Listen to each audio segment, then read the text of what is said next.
Fala, torcedor bugrino, mais uma edição do Derbycast começando aqui para você. Hoje vamos falar do time que está na final do campeonato do interior.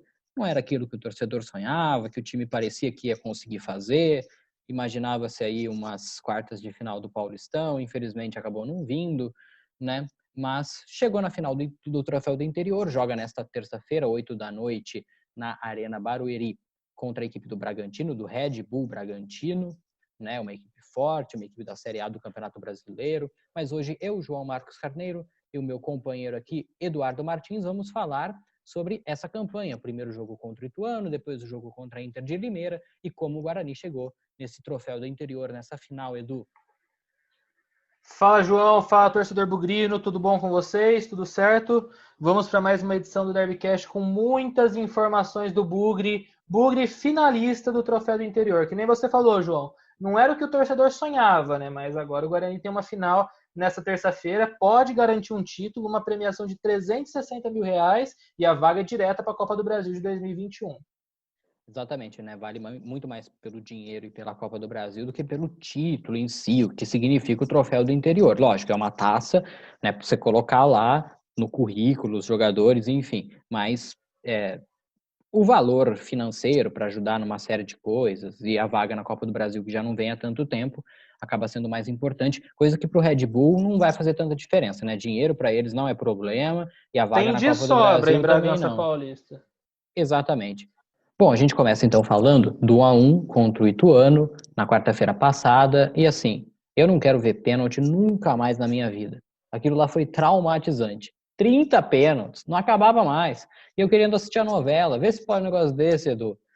Futebol é Sacanagem. melhor que a novela, com todo respeito. Sacanagem. Não, brincadeiras à parte, né? O Guarani acabou levando a melhor, 11-10, né? O Guarani teve 5 chances de classificar, aí o cara perdia, sacanagem. Mas não deixa de ter sido divertido para quem não estava torcendo nem para um lado nem para o outro, né? O Vagninho no primeiro tempo abriu o placar por 1-0. Tô gostando do Vagninho. No primeiro jogo que ele entrou contra o Botafogo de Ribeirão, não tinha gostado muito, mas ele tá mostrando ali serviço, vamos dizer assim. E o Ituano empatou no segundo tempo com o Gabriel Barros. Queria uma análise geral sua primeiro, Edu. Então, João, olha, eu imagino que você realmente ficou traumatizado com o que aconteceu no estádio José Liberati, em Osasco, na última semana. Impressionante. 30 pênaltis. Eu acho que eu nunca tinha visto isso no futebol.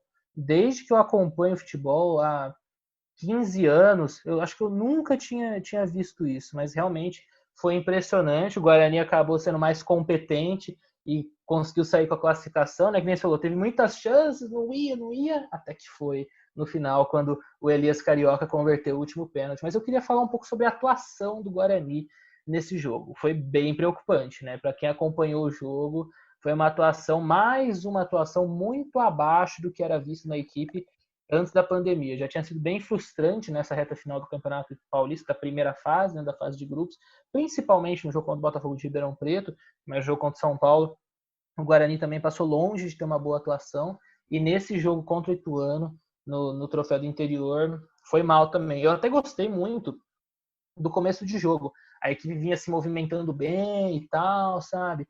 Mas depois do gol, inclusive, do Vagninho, caiu muito de produção. Mas isso foi ruim, mas tem a parte boa, que nem você tinha falado, o Vagninho. Na minha opinião, a melhor notícia do Guarani nesse retorno do futebol após a pandemia.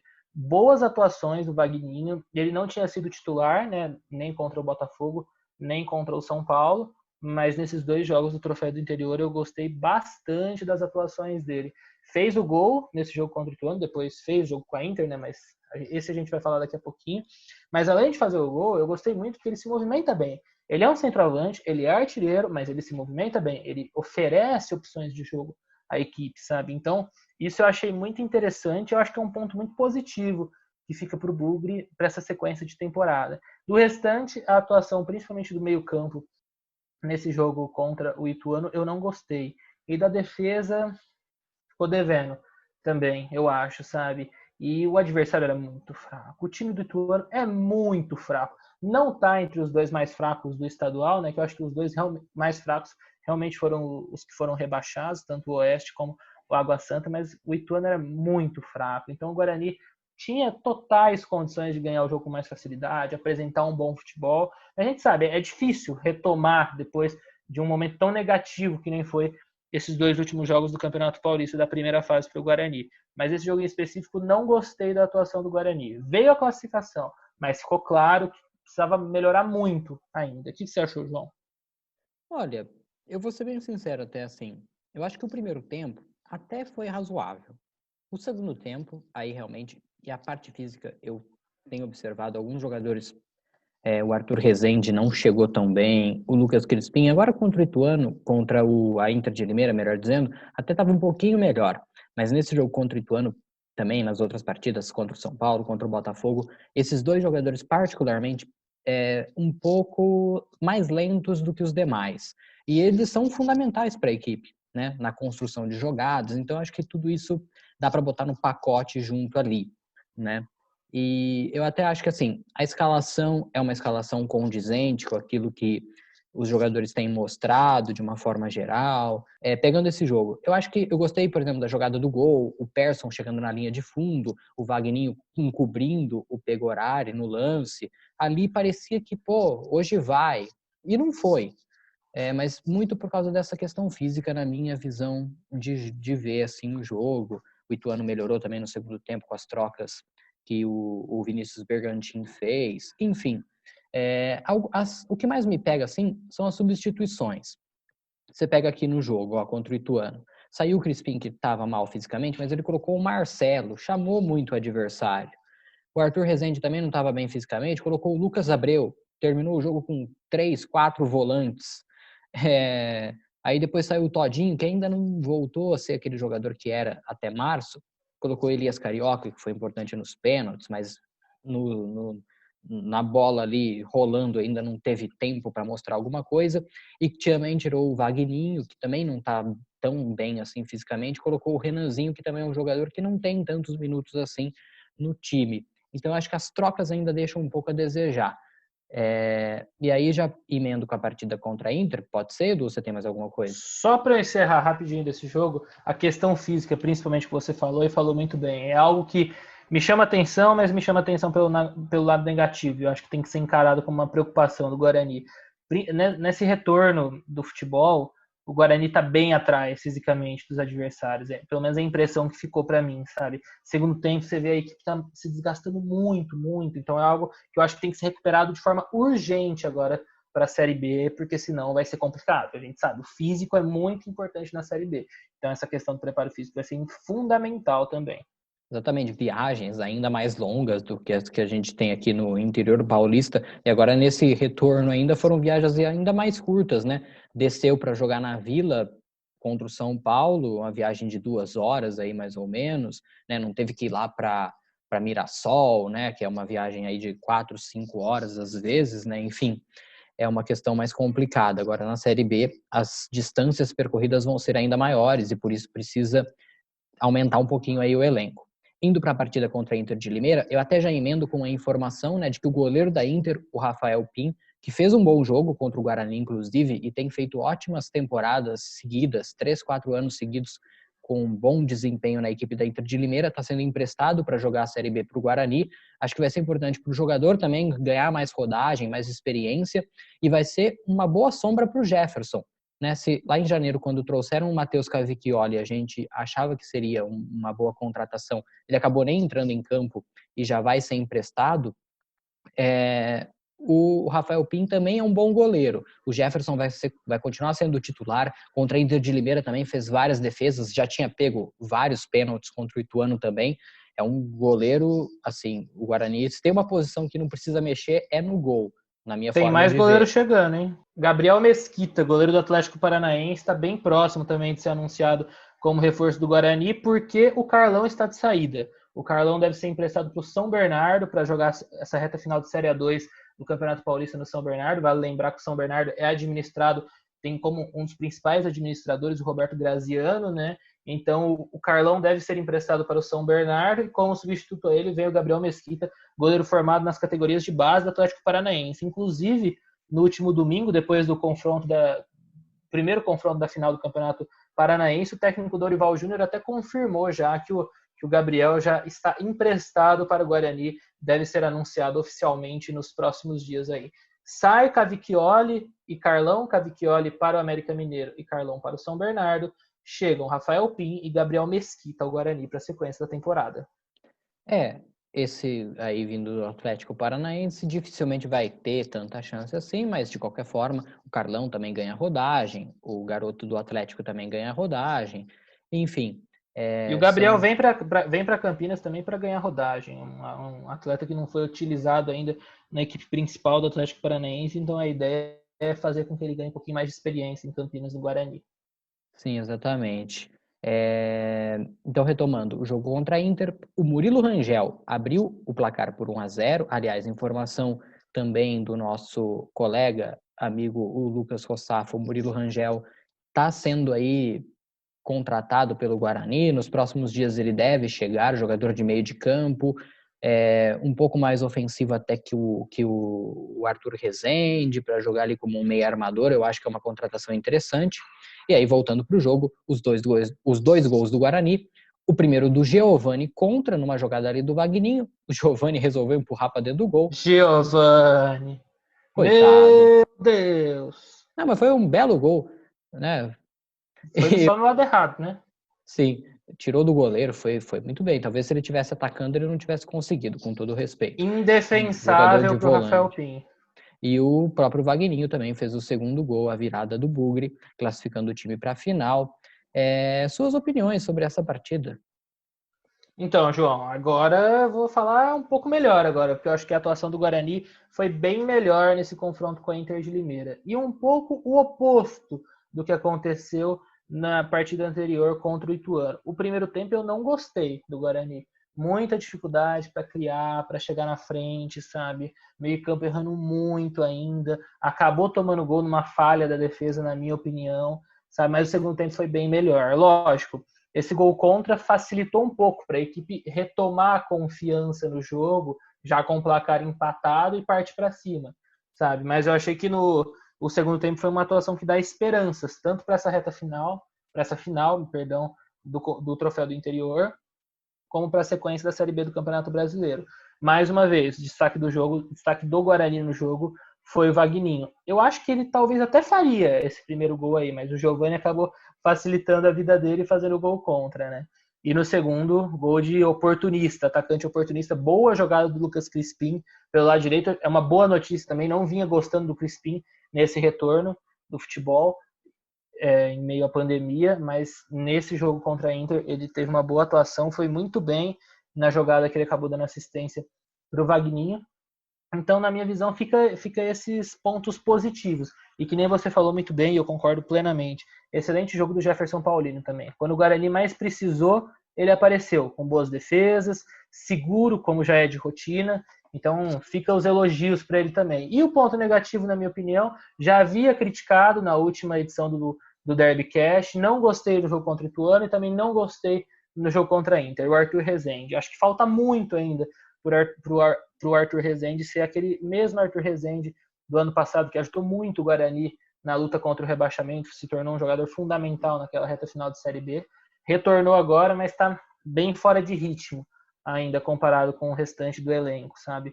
Então, acho que esse é o principal ponto negativo desse confronto contra a Inter.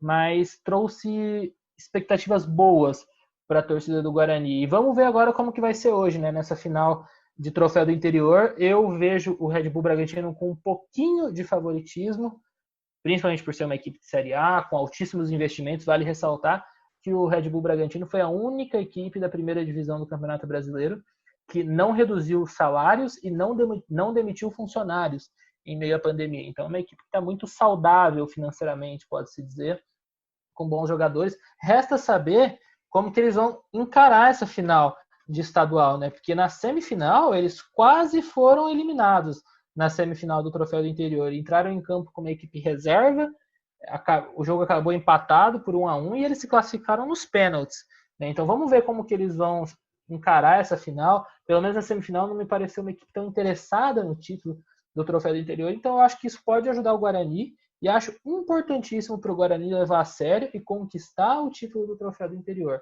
Que nem você falou, João. É uma taça que talvez pode não representar tanta coisa, assim, tem muito da rivalidade com a Ponte Preta também, mas entra dinheiro e o principal, garante vaga na Copa do Brasil do ano que vem, que o Guarani acabou não jogando nessa temporada. Então, acho fundamental por causa disso e o Guarani tem que encarar com muita seriedade essa final nessa terça-feira. Exatamente, né? E se eu falei do primeiro jogo das substituições, ó, nesse, o Valber, que é zagueiro, foi contratado, entrou no lugar do Pablo. Eu nem sabia que ele jogava de lateral, mas enfim. Foi para fechar a equipe, né? Sim, mas enfim. Aí o David saiu, entrou o Marcelo, legal, 6 por meia dúzia. O Persson saiu, entrou o Lucas Abreu, também 6 por meia dúzia. O Crispim saiu, entrou o Elias Carioca, aí já é um meia atacante por um atacante, achei interessante. E o Wagninho pelo Bruno Sávio. O Bruno Sávio ainda não disse muito a que veio, mas é também uma troca de 6 por meia dúzia. Acho que aí nesse jogo as trocas foram um pouquinho melhores, já que não tinha muito também o que fazer, já que já tinha virado o jogo. Hoje, terça-feira, dia 4, Arena Barueri, 8 horas da noite, Bragantino e o Red Bull, Bragantino, né? E o Guarani fazem essa final do torneio do interior. E aí, já passando, estreia na Série B. Vai ser no sábado, 9 horas da noite, lá no Rei Pelé contra o CSA. Olha aí a viagem que eu já estava citando. Tem que ir lá jogar contra o CSA. Não é brincadeira, né? Sabe-se lá quantas horas de viagem. Então, João, essa estreia do Guarani na Série B é uma estreia complicada, na minha opinião. Uma equipe enfrenta uma equipe que estava na Série A do Campeonato Brasileiro ano passado, o CSA fez uma campanha ruim, acabou rebaixado, mas é um adversário difícil. Ainda mais jogando em Alagoas, no estádio Rei Pelé, o CSA dá muito trabalho. O Guarani chegou a enfrentar o CSA em 2018, né, lá no Rei Pelé, e saiu vencedor até numa excelente partida do Bugre, mas vai encontrar dificuldades dessa vez. Com certeza vai encontrar dificuldades. O CSA tem jogadores experientes que conhecem a Série B, sabe? A gente sabe, é uma equipe muito bem organizada, que teve uma ascensão relâmpago no futebol brasileiro nos últimos anos, né? Da Série D para a Série C, da Série C para a Série B, da Série B para a Série A, aí acabou não aguentando na Série A e voltou para a Série B. Mas é um adversário difícil, mas eu vejo o Guarani com condições de vencer, João. Apesar de ter bons jogadores e tal, o CSA, o Guarani também tem bons jogadores. E eu acho que o Guarani pode conseguir muita coisa boa nessa Série B. Na minha opinião, é uma obrigação da equipe fazer uma campanha muito melhor do que fez na temporada passada, que foi aquele sufoco no final. Em alguns momentos, muita gente já dava o Guarani como rebaixado para a Série C, né, mas a equipe acabou se salvando. Então, nesse ano, a equipe tem obrigação, total obrigação, de fazer uma campanha melhor. E eu acho possível sonhar com acesso, sim. A gente sabe que falta muita coisa para o Guarani ainda, principalmente relacionado à estrutura do clube, um centro de treinamento melhor, condições melhores para os jogadores se prepararem, mas se você olhar o elenco do Guarani para a Série B do Campeonato Brasileiro, na minha visão, é um elenco qualificado. Time titular com totais condições de conseguir o acesso, banco de reservas que dá opções interessantes também para o técnico Thiago Carpini, que é um treinador que daqui a pouco vai fazer um ano já no comando do Bugre, sabe? Então eu acho que pode acontecer coisas boas no Guarani nessa sequência de temporada na Série B do Campeonato Brasileiro. E fazendo uma análise rápida, a gente vê algumas equipes que com certeza vão brigar pelo acesso, mas eu não vejo o Guarani distantes ou tão distantes dela, sabe? Na minha opinião, o principal favorito ao acesso é o Cruzeiro, mas é um Cruzeiro que vai começar a Série B com menos 6 pontos, com risco de ser rebaixado para a Série C, ainda por causa da grande quantidade de dívidas. Eu estava até vendo uma notícia de hoje, João, que o Al-Wahda, que é uma equipe dos Emirados Árabes, que era a equipe daquele volante Denilson, que jogou pelo São Paulo, pelo Arsenal, foi a FIFA pedir o rebaixamento do Cruzeiro para a Série C, e o Cruzeiro está devendo para esse clube até hoje, quando contratou o Denilson, que nem está mais lá, sabe? Então a gente vê um Cruzeiro que tem vários problemas e uma Série B muito nivelada. Eu acho que o Cruzeiro vai brigar pelo acesso, se não acontecer esse desastre, ser rebaixado para a Série C pela FIFA, né? Mas eu acho que vai brigar pelo acesso, mas não vai ser um bicho-papão. Primeiro porque não tem um grande time. Tem jogadores jovens, interessantes e tal. O goleiro Fábio, que é um cara consagrado no futebol brasileiro, mas vai começar com menos 6, vai ter dificuldades. E outras equipes, né, se a gente for analisar, o América Mineiro eu vejo como candidato ao acesso. O Avaí acabou de trocar de técnico, fez um estadual ruim, mas eu vejo como um possível candidato ao acesso pelo time que tem jogadores interessantes e outras opções, além do Cruzeiro, óbvio, que a gente já tinha falado, talvez a Chapecoense, a rival Ponte Preta, que entra como uma das forças da Série B também, mas eu vejo o Guarani no páreo. Vejo o Guarani com condições, talvez o CSA também, mas vejo o Guarani com condições de fazer uma boa Série B e, quem sabe, retornar à Série A do Campeonato Brasileiro. O CSA que está na final do Campeonato Alagoano, é comandado pelo técnico Eduardo Batista e tem um jogador, entre outros, né, mas um jogador especificamente conhecido atualmente da torcida do Bugre, o Michel Douglas, atacante que ano passado foi importante na Série B, na manutenção da equipe na segunda divisão, né? Tem também o Thiago Rodrigues, goleiro ex-Paraná, tem o Alan Costa, que jogou ano passado mesmo no próprio CSA, junto com o Luciano Castan na zaga, tem o Márcio Araújo, como esquecer do Márcio Araújo? Saudoso. Tem o Andrigo, jogador de meio de campo formado no Internacional, e tem o Rodrigo Pimpão, que até o ano passado estava no Botafogo. São alguns dos jogadores aí do CSA, rival do Bugre, nessa estreia do Campeonato Brasileiro da Série B. É isso, Edu. Podemos encerrar por aqui. Eu me despeço. Um grande abraço a todos. Boa estreia, boa final para o Guarani, né, contra o Red Bull. E boa estreia também na Série B. Um grande abraço a todos. Tchau, Edu. Valeu, João. Valeu, torcedor bugrino. Muito obrigado pela audiência e boa sorte ao Guarani nessa terça-feira na final do Troféu do Interior e no sábado, na estreia da Série B do Campeonato Brasileiro. Um abraço a todos. Tchau, tchau.